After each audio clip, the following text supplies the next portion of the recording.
Bismillahirrahmanirrahim. Assalamualaikum warahmatullahi wabarakatuh. Hai guys, apa kabar anda semua? Kumaha daramang sadayana. Mudah-mudahan anda semua dalam keadaan sehat walafiat, selalu mendapatkan kebaikan, keberkahan yang banyak dari Allah Subhanahu wa Ta'ala.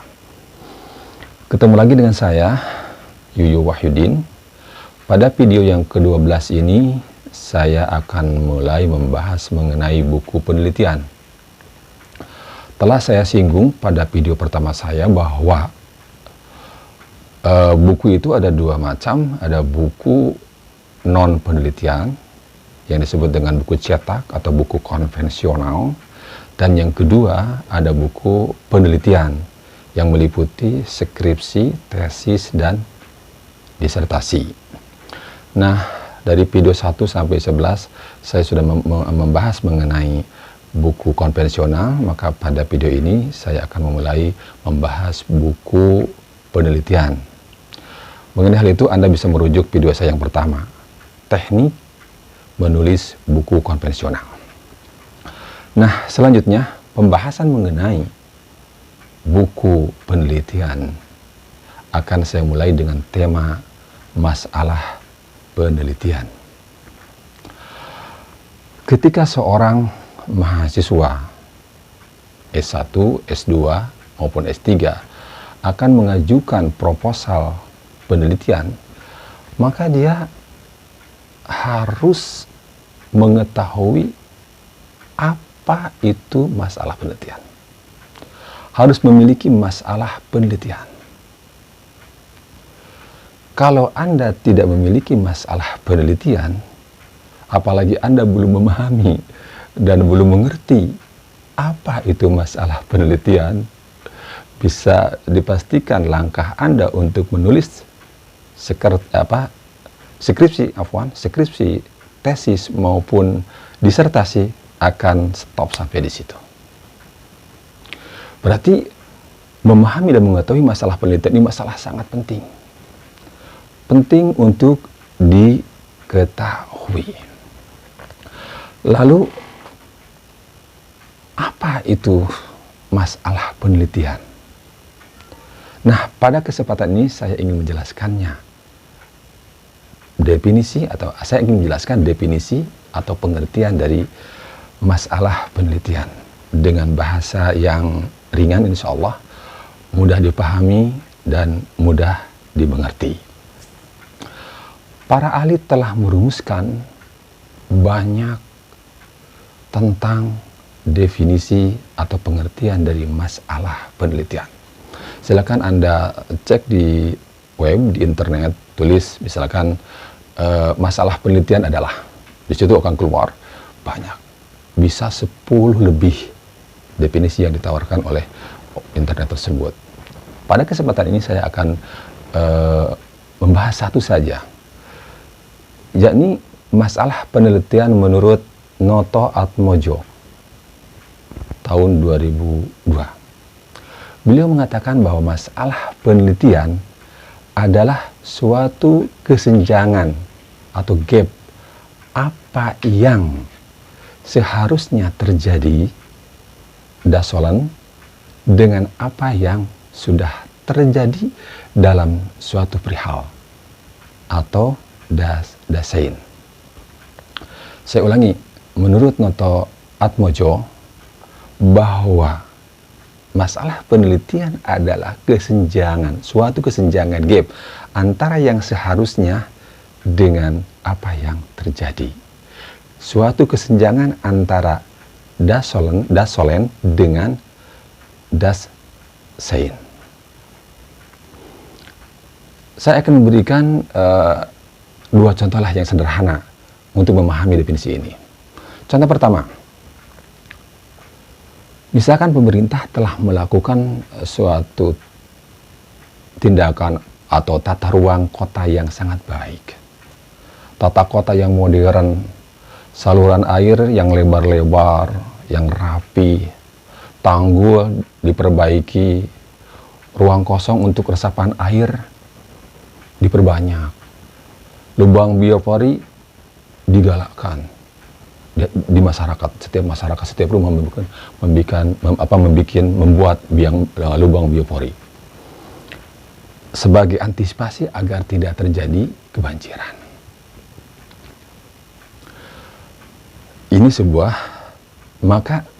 tindakan yang bagus. Maka di musim hujan yang akan datang seharusnya kota tersebut tidak kebanjiran.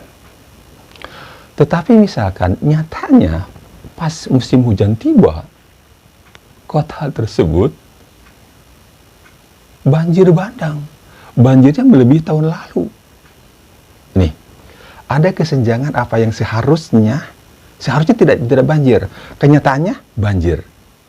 Maka di sini ada kesenjangan antara yang seharusnya dengan yang terjadi. Maka kesenjangan inilah yang disebut dengan masalah penelitian. Mengapa?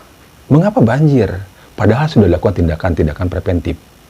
Maka jawaban untuk pertanyaan mengapa ini perlu penelitian. Inilah yang dimaksud dengan masalah penelitian. Itu contoh pertama. Contoh yang kedua, misalkan di sekolah sekolah negeri, idealnya seorang guru PNS itu lebih rajin, lebih giat daripada guru honorer. Idealnya dia. Kenapa? Karena dia mendapatkan gaji yang besar, tunjangan ini dan tunjangan itu. Tetapi pada kenyataannya misalkan, ternyata guru PNS ini lebih malas daripada guru honorer. Tidak lebih rajin daripada guru honorer. Bahkan guru honorer lebih rajin, lebih bagus kehadirannya dan semuanya. Berarti di sini ada masalah. Seharusnya guru PNS ini lebih rajin daripada guru honorer, tapi pada kenyataannya tidak. Maka di sini ada masalah. Mengapa? Nah, mengapa dia tidak rajin? Mengapa guru-guru PNS itu tidak rajin?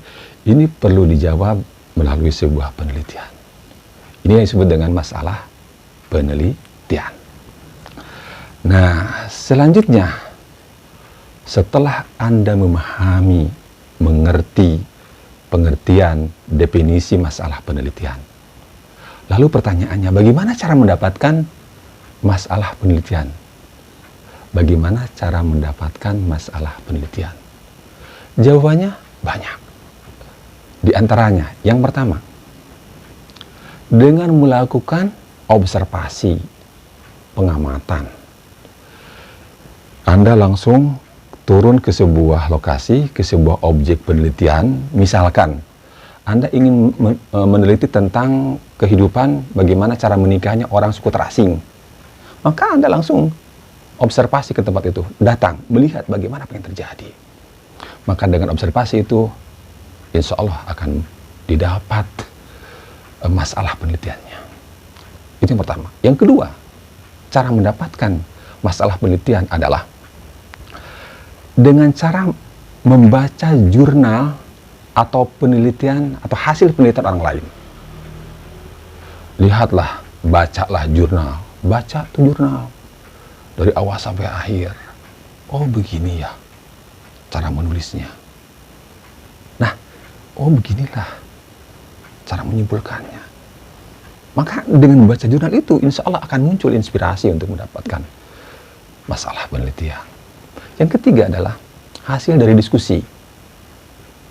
Misalkan ada seminar virtual, Anda ikut. Para ahli mengatakan A, mengatakan B, mengatakan begini, ahli yang B mengatakan begini, C mengatakan begini.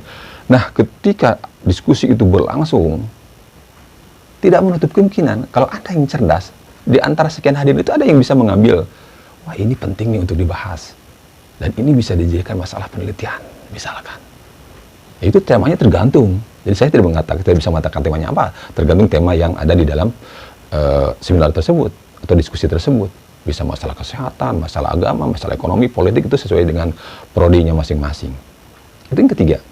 Kemudian yang keempat, cara mendapatkan masalah penelitian adalah dengan cara membaca media massa, baca koran. baca majalah. Di situ ada berbagai macam analisis, laporan, peristiwa, maka Anda di situ bisa mendapatkan inspirasi untuk mencari, untuk mendapatkan masalah penelitian. Kemudian bisa juga kita mendapatkan masalah penelitian dari pengalaman hidup sendiri. Anda mengalami sebuah peristiwa, dan peristiwa itu bisa dijadikan masalah penelitian.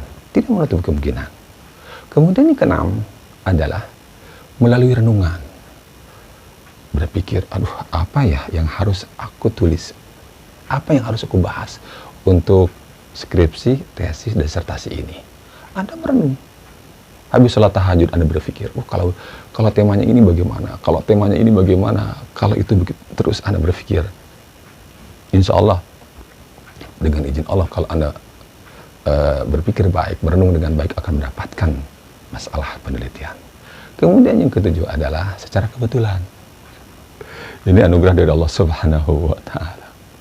Jadi mungkin aja ada keluar dari rumah subuh-subuh, buka pintu, lihat langit, langsung tercerahkan, mendapatkan sebuah ilham atau apalah namanya, pemikiran yang bagus, dan itu bisa dijadikan menjadi sebuah masalah penelitian Anda untuk skripsi, tesis, maupun disertasi. Teman-teman mahasiswa, mahasiswi, para pejuang skripsi, para pejuang tesis, dan para pejuang disertasi, itu 7 cara mendapatkan masalah penelitian. Jadi Anda bisa mencoba yang satu, yang kedua, yang ketiga. Kira-kira mana yang paling mudah, yang dekat dengan Anda? Cobalah dulu. Kalau yang satu gagal, coba yang kedua, yang ketiga, dan seterusnya. Mudah-mudahan teman-teman mahasiswa dan mahasiswi semuanya tercerahkan. Banyak jalan menuju Roma, banyak jalan untuk mendapatkan masalah penelitian. Selalu ada jalan untuk meraih sukses. Ingat dan catat itu. Masalah penelitian memang harus dicari. Masalah penelitian memang harus didapatkan. Tetapi untuk masalah kehidupan, problem kehidupan, sebisa mungkin itu harus dihindari. Kalau masalah kehidupan tidak dicermin datang sendiri. Jadi bedanya antara masalah penelitian dengan masalah kehidupan atau problem kehidupan. Jadi masalah penelitian harus cari, sementara masalah kehidupan, problem kehidupan itu harus dihindari. Teman-teman mahasiswa, mahasiswi, para pejuang skripsi, tesis, dan disertasi, that's all that I can tell for you. Itu saja yang bisa saya sampaikan pada video ini.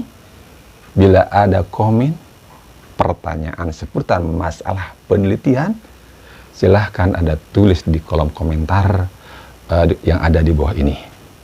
Dan jangan lupa subscribe, like, komen, kemudian aktifkan notifikasi loncengnya agar bila saya menulis atau bila saya membuat video baru, Anda akan langsung mendapatkan notifikasinya.